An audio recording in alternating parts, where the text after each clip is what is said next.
In recent videos, we've been looking at kind of long, challenging problems where you might have to use technology like a spreadsheet from the last video to help you solve a problem, not the type of problem that you'd necessarily find on Actuarial Exam 2 in financial math, but still an important kind of problem to understand the big picture of what's going on with the idea of an internal rate of return or yield rate.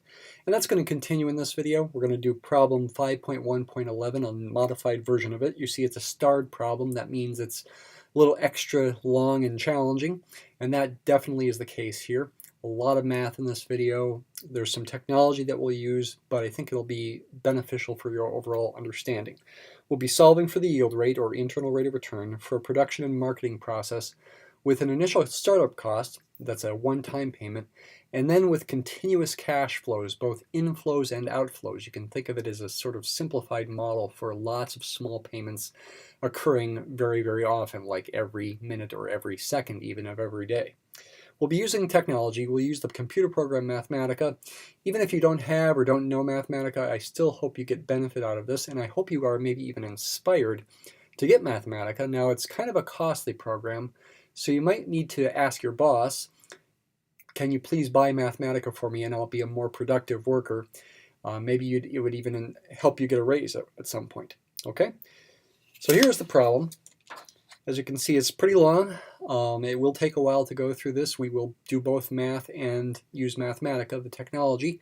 The first paragraph here is just kind of background. The main part of the problem is the second paragraph. So we have a situation where we have net cash flow occurring continuously. Okay, so cash flow is just kind of what it sounds. It's like money is flowing all the time, both out of your account and into your account, so it could be positive or negative. And the notation here is that the rate at which money is flowing is denoted by C bar of t. It's common in this kind of situation to put a bar over the function name to emphasize that it is a rate of change. It really is a derivative of some other function. Its units would be an amount of money per unit of time, though it is evaluated at various moments in time.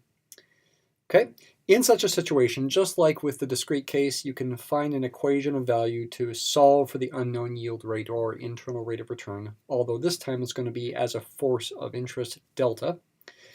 And over the period from 0 to n, if you only have this continuous flow, this would be your equation of value right here. Okay, what's going on with this equation? You can see it's an integral. Well, if you imagine you're at a certain moment in time t, C bar of t times dt, so to speak, if you imagine this as being a tiny increment of time, would be the amount of money that flows, either positively or negatively. Positive would be into your account and negatively would be out of your account during that small amount of time. That would be the amount of money.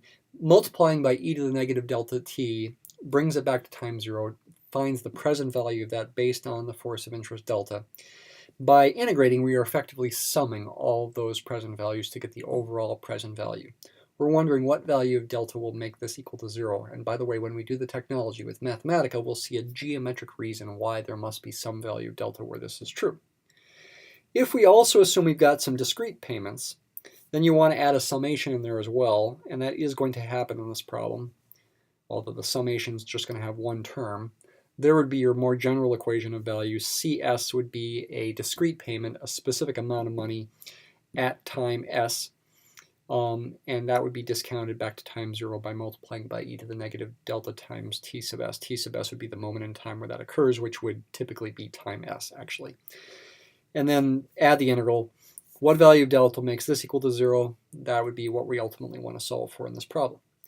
So here's the problem itself now. Suppose a company is marketing a new product. So there's a production and marketing process. Okay, production is you're making the product, and marketing is you are trying to figure out who you're going to sell it to and do some advertising and that kind of thing. Now there's an initial startup cost. That means that's a lump sum of 1 million. You could pretend this is dollars if you like. 1 million, that would be at time 0 when you are starting the production and marketing process.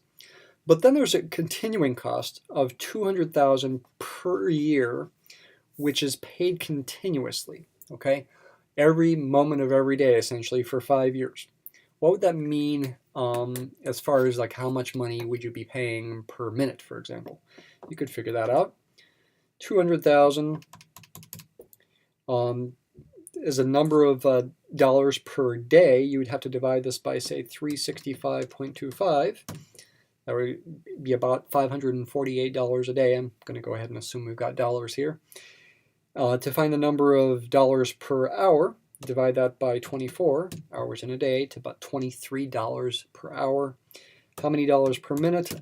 About 38 cents per minute. Okay, of course, this is a simplification, an oversimplification of what's going on in reality. It's really sort of an averaging process, but it might be fairly accurate if things do really average out in this way.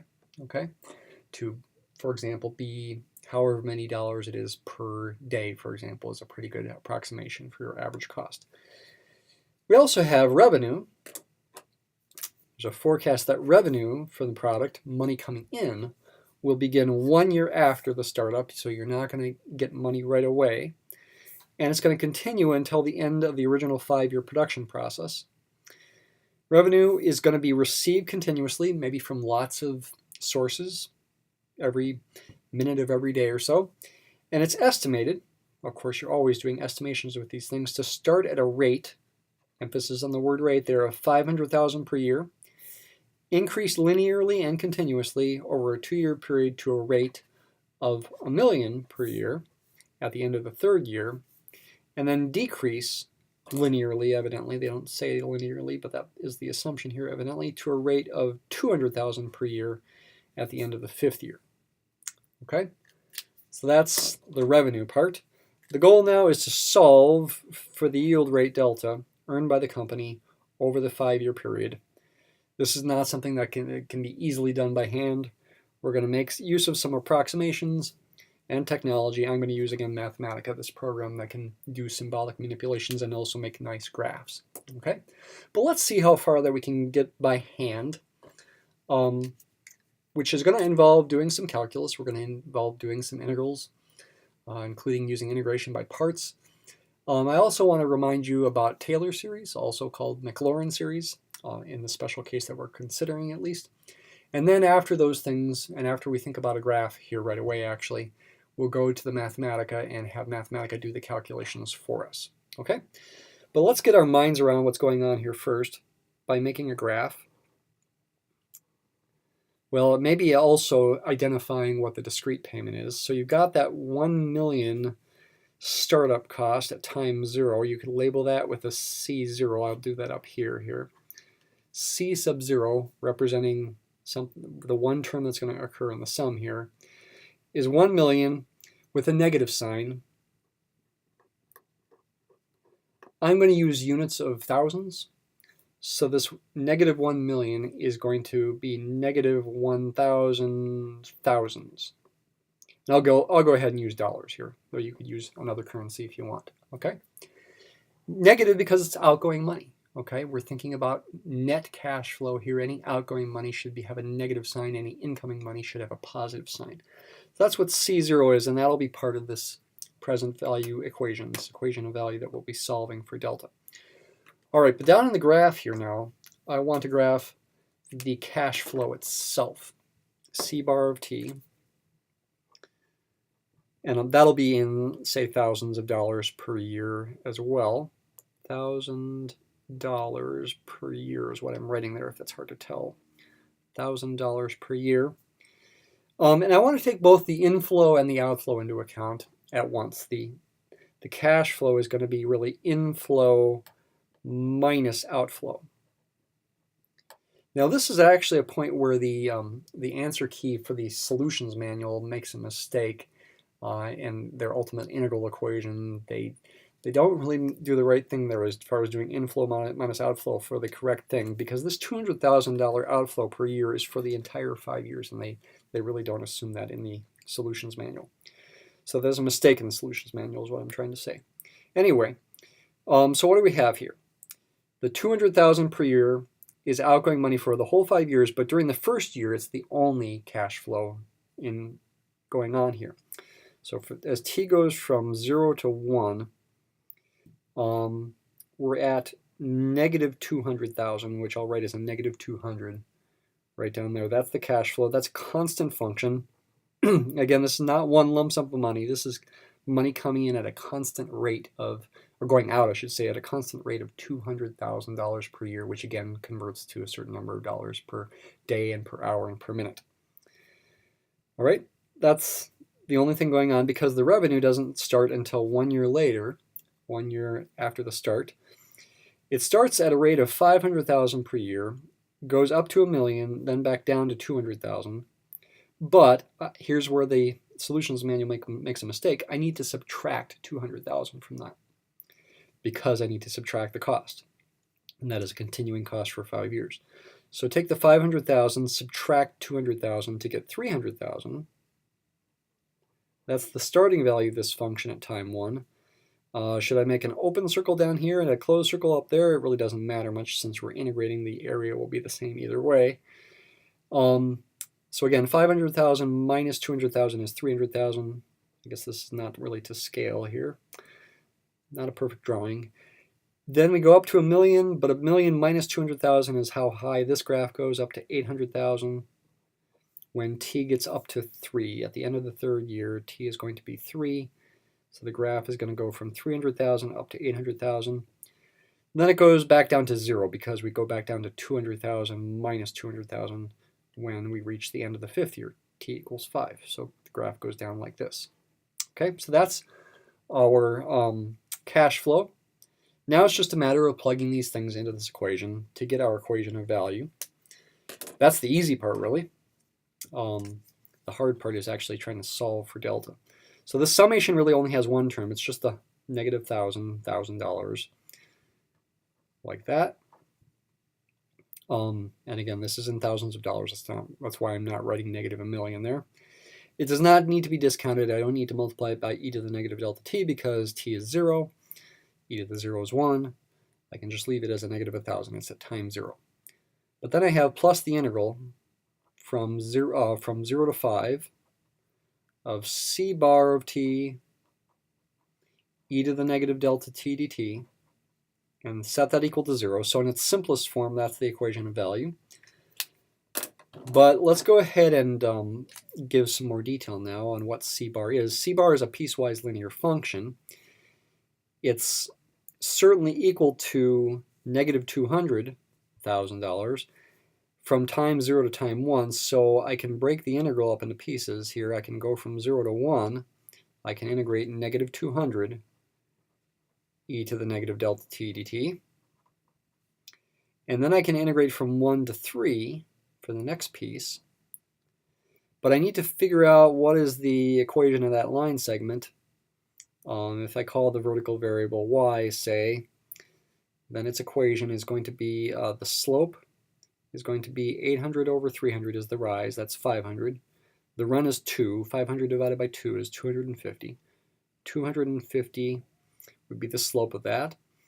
It goes to the point where t is 1 and y is 300, so I can put a t minus 1 here and then a plus 300 here. And then I can simplify that. I can multiply the 250 through. 250 times t, and then negative 250 plus 300 is plus 50. So that would be the function that gets multiplied by e to the negative delta t when t goes from 1 to 3. 250t plus 50 e to the negative delta t dt. And then finally, we've got the integral from 3 to 5 of this piece times e to the negative delta t. This one's got a slope of, let's see, negative 800 over 2.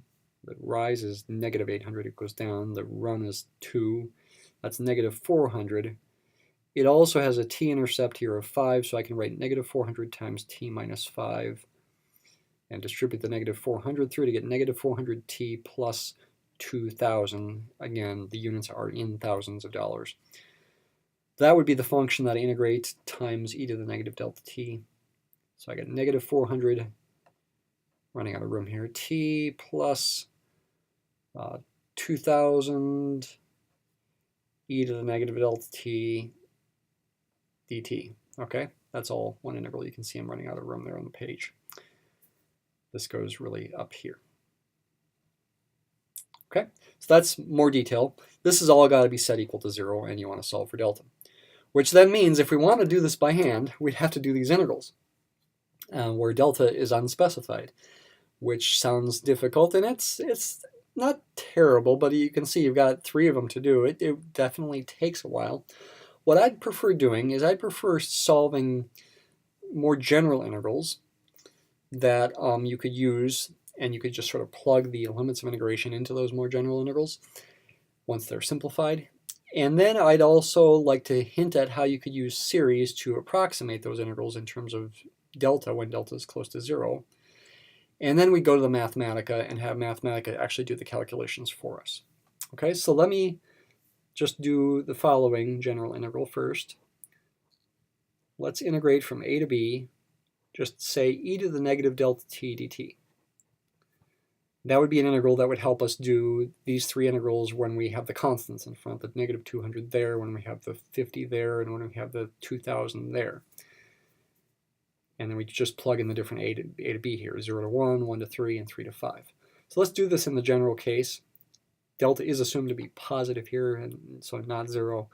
When we integrate, we'll get negative 1 over delta e to the negative delta t. That's the antiderivative of this. If that's not something you can do quickly in your head, you're going to want to check that. T goes from a to b, and when you plug these numbers in with the fundamental theorem of calculus and simplify, I think I'm going to write it like this: e to the negative a delta minus e to the negative b delta over delta. Okay? You should take the time to double check that that is correct. Next, I'll do an integral of t times e to the negative delta t. And to do this, we need to use integration by parts. Maybe that's something you've forgotten how to do. When you've got an integral like this, it's common to use integration by parts to let u equal the t here, and dv be the e to the negative delta t dt. And then you have to find the derivative of this with respect to t. To find du would be just dt, because the derivative of u with respect to t is 1. Integrate this one to find v. V is going to be negative 1 over delta e to the negative delta t. If you've never seen integration by parts before, that might be something you want to look up, how to do this. And then the formula for integration by parts says the integral here equals u times v, t evaluated from a to b, minus the integral of v du, the integral going from a to b as well, where du ultimately is dt here, so it's ultimately t going from a to b. And plugging these things in here, that's going to give u times v is negative t over delta e to the negative delta t. I'm multiplying these 2 things. T goes from a to b. Subtract the integral of the product of these 2 things. I see another minus there. That's going to give me a plus. This constant 1 over delta can come in front. Integral from a to b of e to the negative delta t dt. Then I can actually, besides evaluating this thing, I can actually use what I've done in the previous line. I can use this formula in place of this integral here. I can also plug in numbers there. When I plug in the numbers here, what I will get is a e to the negative a delta minus b e to the negative a delta. And then we're dividing by delta. And then I have this thing times 1 over delta means I need to get the same thing as this thing, except it's going to be a delta squared on the bottom, plus e to the negative a delta minus e to the negative b delta over delta squared, because I multiplied by 1 over delta there. And then if you like, you can combine these fractions, get a common denominator of delta squared. It means I need to multiply both of those by delta. I can write it as a delta e to the negative a delta minus b delta e to the negative, oops, there's a mistake here. This should be a b, negative b delta. And then a plus e to the negative a delta minus e to the negative b delta all over delta squared. And then it's actually a common thing, and Mathematica does this as well, to combine the e to the a negative a delta terms together and the e to the negative b delta terms together to write this as say 1 plus a delta e to the negative a delta minus 1 plus b delta e to the negative b delta over delta squared is what that integral over here ultimately simplifies to.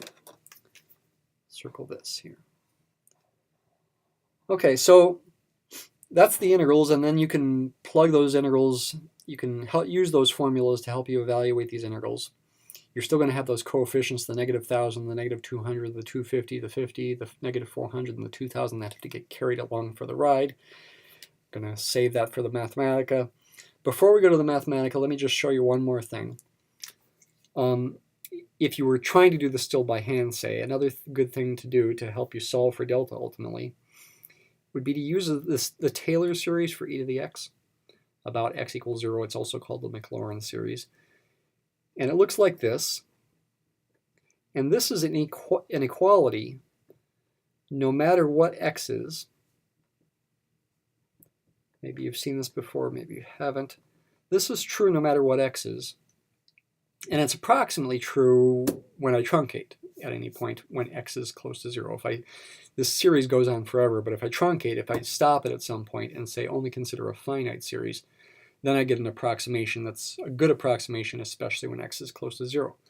But anyway, in, for example, this expression, I could use this formula with x being -a delta for this term and x equaling -b delta for this term to rewrite this as a series in delta. That would be, and then truncate to get a good approximation when delta is small. I could write 1 over delta, say, e to the -a delta minus e to the -b delta would equal 1 over delta. Now replace x with -a delta and get 1 minus a delta plus 2 factorial is 2, so I get a 1/2 a squared delta squared, and then 3 factorial is 6. I'd get a minus, because I'd get a negative a delta cubed, minus 1/6 a cubed delta cubed, etc. And then when I do it with this thing, e to the -b delta, I get the same kind of thing except with the b's in place of a's. So I get a 1 minus b delta plus 1/2 b squared delta squared minus 1/6 b cubed delta cubed, etc. And then you might want to, well, first of all, cancel the ones and regroup things to, for example, put the a's and b's together here. We could write, let's just keep let's go ahead and multiply the 1 over delta through here, actually. I got the -a delta here and a plus b delta. Also multiply through by 1 over delta, meaning divide by delta. The deltas will cancel. I'll be left with a b minus a. When I combine this thing with that negative sign and divide by delta. With the quadratic terms, the delta squareds, let's see, I'd get plus 1/2 a squared minus 1/2 b squared, all times delta squared, but then divide by delta means just times delta. And I could continue here. Let me go ahead and do one more. With the cube terms, I could write it as plus 1/6. The positive one would come from the b cubed, and 2 negatives making a positive. 1/6 b cubed minus 1/6 a cubed times delta cubed, but then divide by delta gives a delta squared. So this is true, technically, as long as delta is not 0 here. And if I truncate, I get an approximate equation that's approximately true if delta is close to 0. Again, but we are not taking delta equal to 0 here because you can't divide by 0. Okay, so this is a useful thing to do, and could be if you had to solve for delta by hand, probably going up to the squared term, not only for this thing, but for this thing too, and plugging it back into the original equation of value after doing the integrals, could help you solve for delta approximately, for example, with the quadratic formula. Okay, I did it actually with delta being linear and quadratic, this thing being linear and quadratic in delta, and I do that in Mathematica. It's not as good as you might hope, but it does give an approximation that could be used theoretically. All right, now we'll move on to the Mathematica. All right, now we're on to the Mathematica portion of this problem, problem 5.1.11 in a modified form. Mathematica is this computer program that I'm showing you right here. It can do many things. It can, for example, do the integrals that we just did. There is the integral of e to the negative delta t. The capital E stands for the number e, and this funny looking e also stands for the number e. Here's the next one that we used integration by parts for. This is, we had to let u equal to t and let dv equal e to the negative delta t dt. And here we get the same thing rearranged a little bit on top. That's the same thing that we just got a few minutes ago. I can then take that information and I can create a present value function, okay? I can use these answers for these integrals and use the coefficients that I showed you from the formula for the equation of value, the negative 1,000, meaning negative $1 million, say, where that was the lump sum payment right away. That was an outflow. We had the negative 200 from time 0 to time 1 being the continuous cash flow going out from 0 to 1 at least. This was the integral from 0 to 1, etc. These other terms, the 250 and the 50 come from the integral from 1 to 3, and the 400 and the 200 here, actually it's a negative 400 is the first one there, come from the integral from 3 to 5. And this function, setting it equal to 0 and solving for delta, is what allows us to solve for the yield or internal rate of return. I can enter this function, and then Mathematica can plot it. There is its plot, and this allows you to guess that the yield, the internal rate of return as a force of interest, looks to be a little bit bigger than 0.17. You can see it crosses the horizontal axis there between 0.17 and 0.18. Maybe about 0.172 or 0.173 would be a good guess for that. There's a built-in root finding function here in Mathematica that will find it more precisely. It's giving us an answer about 0.1742. That would be the answer to this question, about 0.1742 for the yield or internal rate of return as a force of interest. But now we want to understand this in some other ways here and try to imagine some other things you might try to do to solve this by hand if you didn't have technology. We could think about these series expansions that I talked about at the end of the last video. Mathematica's got a built-in function called series that will find Taylor series expansions for functions with respect to some variable, in this case the delta, about delta equals 0 in this case, and by putting a 1 here and here I'm getting the linear approximations to not only this function but this one. That was the other more complicated integral. And here you see the answers. Ignore the O delta squared thing, just focus on this thing first here. That's the exact same thing I showed you just a few minutes ago for the series expansion truncated to linear term for the first simpler integral. This thing right here is for the more complicated integral, the linear expansion in delta. And these would be approximately equal to those integrals for the given values of a and b when delta is close to 0, like 0.17 is fairly close to 0. So I could use these series and I could plug things into these different values of a and b into these things to figure out what kinds of coefficients I want for my linear function that would approximate the present value function. So what we see here is a linear function, a linear approximation to the present value function to the p of v function up here. That's a nonlinear function. E, capital E represents the number e. Very nonlinear function up there. This is a good approximation to that function when delta is small. Not 0, but small positive number here say.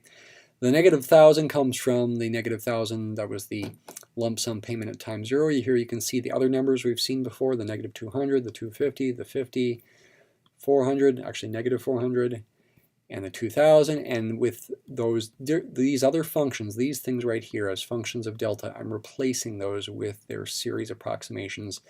These numbers that I got for this output here you can see are coming in various places.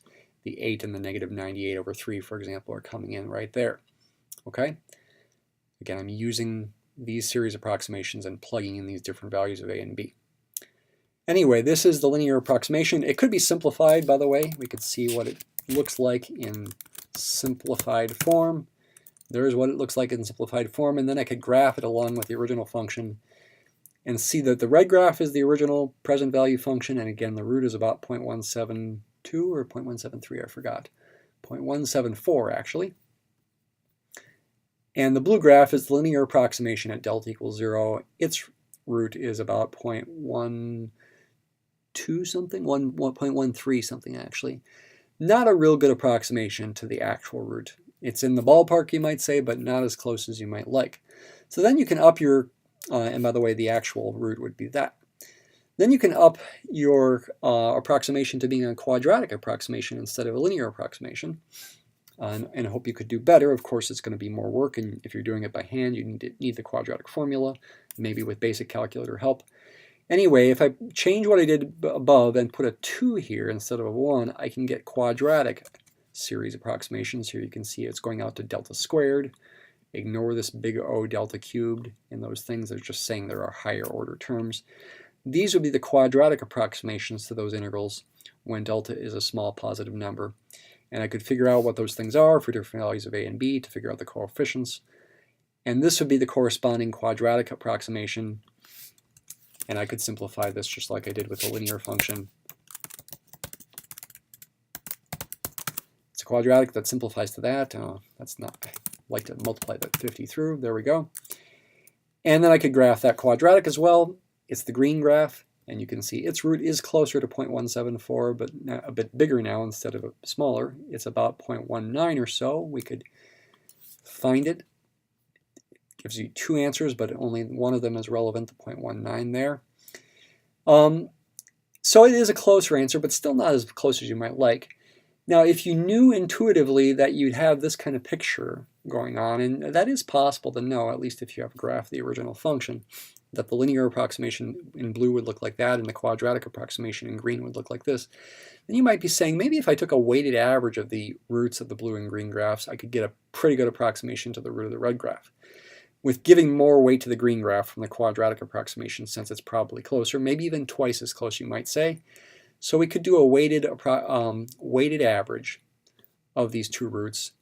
From the linear approximation, there's the root of the linear one, and here's the root of the quadratic. Give the quadratic twice the weight, divide by 3, and this is a fairly decent approximation. In fact, it's to 3 decimal places the same, 0.174, as the actual answer. Okay? So you'd have to know the graphs look something like this and guess that this kind of weighted average might be pretty good to get a better approximation for the yield. All right, to finish off the video, I want to do a little bit more. I want to do everything in a piecewise way in Mathematica and make some graphs to help us understand what's going on. I think this is worthwhile as well. Here I'm defining the function in a piecewise way. I'm calling it c bar of t. I could actually put a bar over it, but I didn't there. That's entered the function. Here is a way to get the Mathematica to actually do the integral and simplify it with c bar in there. And notice I'm integrating from 0 to 5. Instead of breaking it up into pieces, I'm doing it all at once because c bar is already in pieces. It's writing it in a different way than we did before, but it does have the same root, 0.174. There we go. That is the same answer for the yield rate or internal rate of return.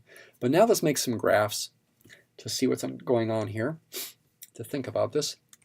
So here's a graph. Oops. Let's see what happened there. I think the memory got erased for some reason. Here's a graph of c bar of t. This is the graph that I made in the first part of the video. This is the net cash flow rate in thousands of dollars per year. You can see it's down at -200 for the first year. Then it starts up at 300 and goes up to 800 from time 1 to time 3, and then back down to 0 from time 3 to time 5. Here's an important conceptual point to make here. You are getting more money in nominal terms than you put out here.